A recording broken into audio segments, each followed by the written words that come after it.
This video is dedicated to the guy that commented my video a few times back saying I was wearing too much makeup when I was only wearing BB cream. So here's some more makeup for you. All right, hi guys. This video should have happened like 3 videos ago, but then I just had to make my why I'm still vegan video, and the last 2 were time sensitive, so like here we are. By the way, my name is Shannon. This is my channel, Shannonsense. And this is how to incorporate more plant-based meals, part 2. And before I get into all that, make sure you do subscribe there down below and then hit the bell so you do get notifications for every time I post, so you know when I'm posting and we connect.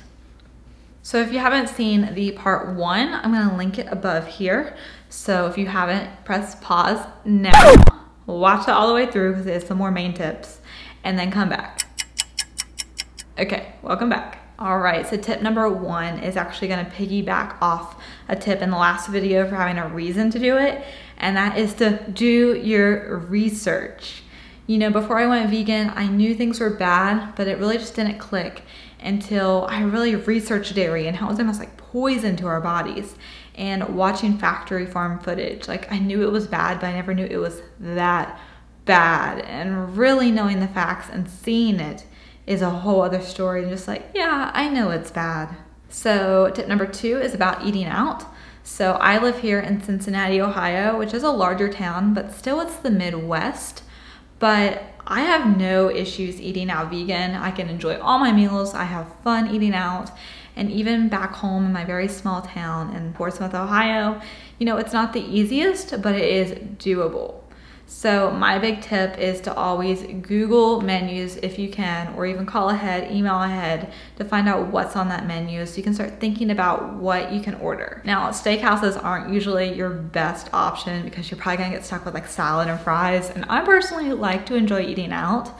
I find that places with like different cuisines are the best, like Mexican, Italian, pizza places, different kind of Asian food, Thai food, Chinese, all those kind of places are awesome. Along with a lot of just general American restaurants, they are all offering veggie burgers pretty much. And some like the Beyond Meat and Impossible Burgers are amazing. And then tip number 3 kind of goes along with that, and it's about how it's almost like a new way of eating. I feel this typical standard American diet is like a meat, protein, and a few sides. Whereas I find myself making like large bowls of things, whether it's like a burrito bowl, a Buddha bowl, like an Asian rice veggie bowl. It's kind of just all in a big bowl or plate. It's not like, ooh, this, and this. And then don't forget to season. Let's just think about chicken for a second. Plain chicken, like either raw or cooked, is not good, you know? You like the grease, you like the breading, the fry, the seasoning, the condiments, the dipping sauces. It's the same thing with any food. It's all about how you season it and do all that to make it taste delicious. Tip number 4 is to stay inspired. You should be following tons of vegan influencers, whether it's vegan food porn, vegan bodybuilders, recipe creators. It's so fun. Just have that on your feed constantly, to getting ideas to make you stay accountable, watching YouTube videos to learn more. I'm gonna link my favorite like YouTubers, Instagrammers down there below in the description box. There's literally so many food ideas, it's crazy. Like I'm literally eating the best food of my life. And another one is to join like Facebook groups so you can ask questions and all that. And I'm even in a local one, so definitely check your city. So I'm in like vegan Cincinnati. So not only can I get like recipe ideas, I can find friends, meetups, and also like find out the best options at every single restaurant. And do not be afraid to ask for advice. Like even if it's me, like definitely just like ask me. And lastly, my 5th tip is to just do the best you can. If you slip up and you were like trying to be perfectly vegan that day, you know, just, it's okay. There's tomorrow, there's your next meal. Just move on. Don't forget your progress and go back to like meat heavy meals 24/7.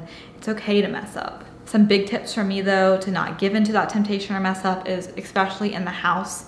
even when I was transitioning, I had everything in my house vegan and I had a lot of food. So I wasn't tempted to eat meat or dairy. And then another one is in the beginning while you're going through all these changes, if you're craving meat and dairy, try a meat or dairy substitute. Honestly, some are amazing. Now I've said it, some are gross, but it's always trial and error. Pack your lunch at work. I always pack my breakfast and lunch for work. Plan your meals of what's going to happen. If you're eating out, you know, think of those options.